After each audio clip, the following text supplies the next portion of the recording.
Gracias por permanecer en sintonía. Continuamos con las informaciones.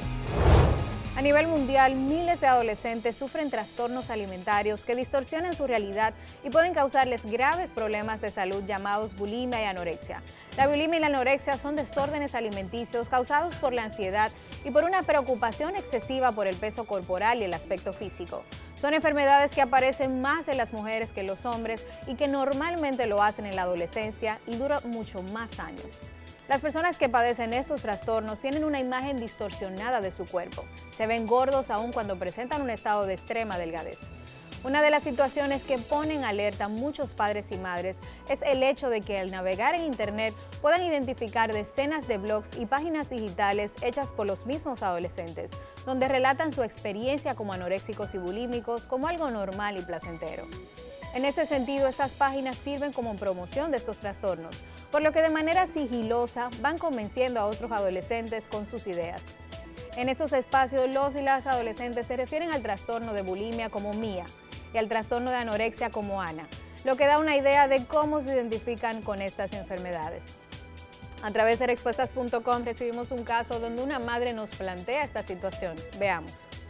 Buscando una información en Internet sobre la bulimia y anorexia para una investigación, me encontré con algunos blogs que me dejaron muy preocupada. Son hechos por adolescentes y promueven estos trastornos de manera natural, llamándoles Mía y Ana.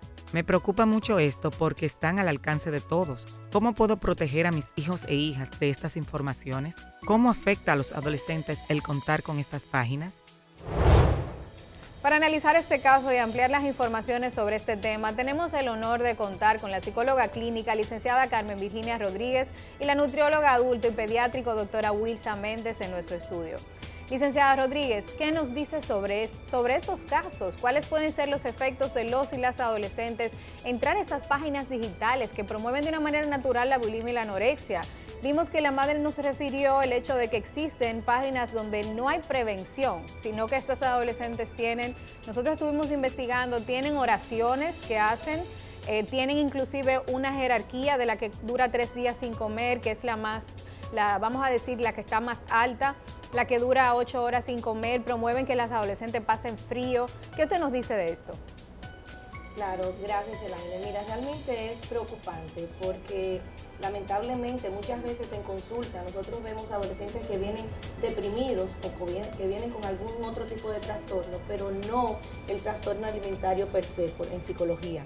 Entonces, realmente ahí vemos, cuando comenzamos a levantar la información, que realmente hay un trasfondo donde hay ese trastorno y obviamente tiene que ver con un trastorno mental, un trastorno psicológico, donde, como bien decías, por más delgada que esté la persona, pues obviamente lo que su imagen les refleja es algo repugnante. Yo tuve la oportunidad de entrar en las páginas y cuando uno lee aquello, realmente uno como adulto y persona que entiende que esto de alguna forma no está bien, preocupa el hecho de que un adolescente o una adolescente, la mayoría son mujeres. Yo estuve revisando una de las páginas y me encontré solamente el caso de un solo varón.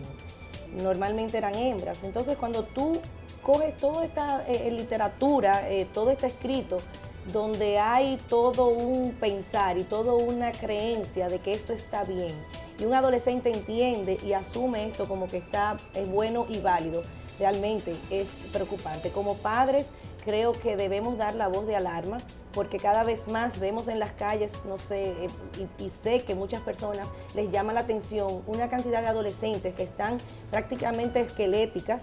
Entonces, obviamente, tú te das cuenta que ahí está pasando algo. Y no solo, ahí quería pararme, porque tenemos ahora mismo la influencia de la moda que vende estas modelos esqueléticas como las más bellas, tenemos inclusive la música, o sea, hay un perfil, hay un estereotipo de belleza que apoya y promueve este tipo de cosas. Claro. Y por eso quería preguntarle a la doctora Wilsa, que maneja estos temas ya en consulta, ¿cómo nosotros podemos identificar cuando una adolescente está ya en un trastorno? Porque ahora todas llevan dietas, todas quieren que el pantalón le quede más ajustado, estamos en una edad de eso, pero ¿cómo podemos entonces identificar cuando hay un problema?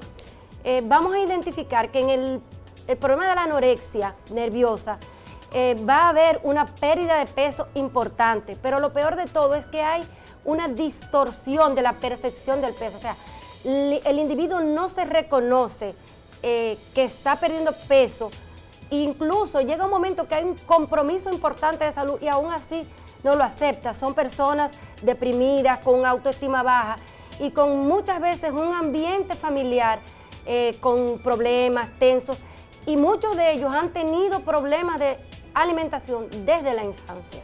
Y en el caso, por ejemplo, Carmen Virginia, de estas adolescentes que tenemos con anorexia y bulimia, que tenemos con muchos problemas de autoestima y sobre todo que están siguiendo el ideal de belleza, ¿qué podemos hacer? Porque el problema es que si la familia no lo identifica, si solamente ve que esa muchacha está a dieta o que esa niña está rebajando porque entró en la etapa de ponerse ropitas o que ya tiene un novio, ¿cómo nosotros podemos accionar para evitar o para realmente prevenir una situación más desagradable en estos casos? Claro, tú tocaste un tema importante y es el autoestima.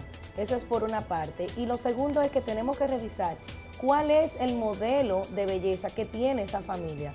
Porque muchas veces estamos enfocados en las chicas porque tienen ese modelo y quieren seguir ese modelo, pero tenemos una madre, tenemos una abuela, tenemos una tía que constantemente está bombardeando con relación al cuerpo, con relación al peso, con relación a que eso es la belleza, y eso lo van interiorizando. Si tú le sumas a eso una baja autoestima, una inseguridad porque tiene unas libritas de más o porque se percibe con unas libritas de más, pues ahí tú tienes pues el caldo de cultivo perfecto para que esta chica identifique que tiene un problema y que tiene que resolverlo a como sea. Como padres tenemos que velar, por ejemplo, cuando vamos a un restaurante y nuestra hija inmediatamente dice que no tiene hambre. Eso puede pasar una vez, pero si constantemente está pasando y si constantemente estamos viendo que su ingesta va en disminución, ese es en el caso de la anorexia, pues tenemos que por lo menos prender, digo yo, ese bombillito de alarma, porque obviamente no se está alimentando bien, está perdiendo peso y no lo está haciendo de una forma adecuada, porque la doctora que me corrija, se puede perder peso, se puede estar en forma y se puede estar saludable con una alimentación correcta y saludable, pero cuando esto se logra a base del cuerpo, a base de hacerme daño a mi cuerpo, hay que hacer la revisión. Eso es bueno ahí analizarlo, doctora Wilsa. Usted como nutrióloga, ¿qué nos dice? ¿Es recomendable que un adolescente se ponga a dieta? Porque hay unos requerimientos en esa edad de acuerdo al desarrollo que están teniendo, que me imagino que no son todas las dietas que pueden aplicar para un adolescente, o la puede tomar así por así, porque tenemos adolescentes que están a dieta literalmente. Tenemos que dejar muy en claro y puntualizar que el hacer dieta, el comer sano y el hacer ejercicio en ningún momento está contraindicado. ¿Dónde entra el problema? ¿Dónde se rompe con la normalidad? Cuando el hacer dieta se vuelve obsesivo, cuando están constantemente interesados por lo que comen, por calorías, por pesos y por contenido de los alimentos. Y cuando el hacer ejercicio cae en el extremo, en lo fatigable, en lo que hace daño, en lo que rompe con muchísimas otras actividades normales, se pasa a un lado porque hay que estar más pendiente del ejercicio. Estas niñas anoréxicas, digo niñas porque es más frecuente en el sexo femenino que en el masculino, y está muy definido la edad, que es en la adolescencia. No deja esto de ser cierto que ya están apareciendo estos casos en personas mayores de 30, 40, hasta 50 años, pero vemos, como dijo la licenciada Rodríguez, que van disminuyendo su apetito, la ingesta se hace poca. En las anoréxicas en la mesa comienzan a picar los alimentos muy pequeños, los ponen a los lados, dispersan la comida. Y ojo a los padres, tanto los anoréxicas como los bulímicos tienden a acudir al baño tan pronto terminan de comer, porque una forma de ellas mantener ese peso, o en el caso de las bulímicas, compensar los atracones de comida porque se llenan en exceso, es recurriendo al vómito, a los diuréticos, a los laxantes.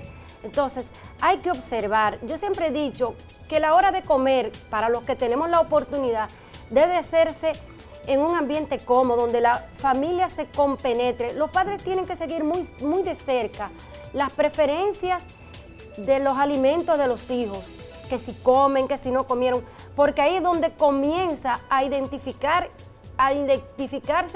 y a tener la posible solución a tiempo de un problema tan importante y tan peligroso como esto, porque el compromiso de la vida de una persona anoréxica o bulímica está altamente comprometido. Sí, porque mucha gente no sabe que hay muchos adolescentes que mueren por desnutrición y por problemas de salud graves, porque la alimentación lo es todo. Una persona que no se está nutriendo es una persona que no tiene recursos para enfrentar ningún tipo de enfermedad. En ese caso, Carmen Virginia, quisiéramos que nos puedas analizar ¿cuál es el perfil de una anoréxica y una bulímica? Porque quizás hay padres que tienen adolescentes que tienen una personalidad más vulnerable que otras, porque tú dirás, porque hay unas que caen y otras no caen. ¿Cuál sería el detonante de que un adolescente pueda caer en este tipo de patologías? Yo pienso que es multifactorial, pero yo hago mucho hincapié siempre en la autoestima y en la seguridad del adolescente y de los recursos a nivel familiar que se puedan tener. Cuando un adolescente es vulnerable y es un adolescente que se rige mucho o que le importa mucho lo que viene de afuera hacia adentro, sin la seguridad ser al revés, desde adentro hacia afuera, pues obviamente es un adolescente que está mucho más en riesgo. Cuando vemos adolescentes que quieren imitar modelos, que son modelos muy ficticios, cuando vemos que su objetivo en la vida o su objetivo en per se es la belleza, cuando vemos adolescentes, por ejemplo, que son muy criticonas de las, entre comillas, gorditas y muchas veces hasta se burlan, pues tenemos que tener ojo porque ahí estamos viendo adolescentes con una autoestima cuestionable y bueno, como padres somos los llamados obviamente a corregir este tipo de conducta en lo que vemos, ya sea la persona cuando se hace por ejemplo bullying que comienza a preocuparle mucho lo que es el peso, pues ojo, porque posiblemente estamos con un pichón de problema, como decía la doctora, que somos nosotros los llamados a actuar a tiempo y de manera acertada. Muchos padres cogemos la ruta más fácil, que es enfrentarlos y entonces atacar a las adolescentes. Y eso lo que hace es levantar más las defensas y entonces unirse más a esos subgrupos, esos llamados grupos, donde ellas entienden que sí las entienden y nosotros como padres lo que estamos es atacando una mentalidad, una forma de vida con las que ellas se sienten conformes. Entonces, ojo en la forma en que nosotros abordamos el problema. Muchísimas gracias por sus excelentes aportes, licenciada Rodríguez y doctora Méndez. Ha sido un placer tenerlas en nuestro programa con este tema. Hablar de anorexia y bulimia es cuestionar nuestra cultura. Necesitamos una renovación de nuestros valores y de nuestras conductas. Necesitamos sobre todo definir lo atractivo y lo bello con parámetros más amplios y reales, para que la mayoría de las personas, y no solo la pequeñísima parte, pueda sentirse bien con su apariencia personal. Necesitamos poner énfasis en otras características del ser humano, además de su apariencia física, a la hora de evaluar el valor de las personas. En ese sentido, la política, la moda, los medios de comunicación, la educación y la salud deben enfocarse en evaluar lo que están promoviendo.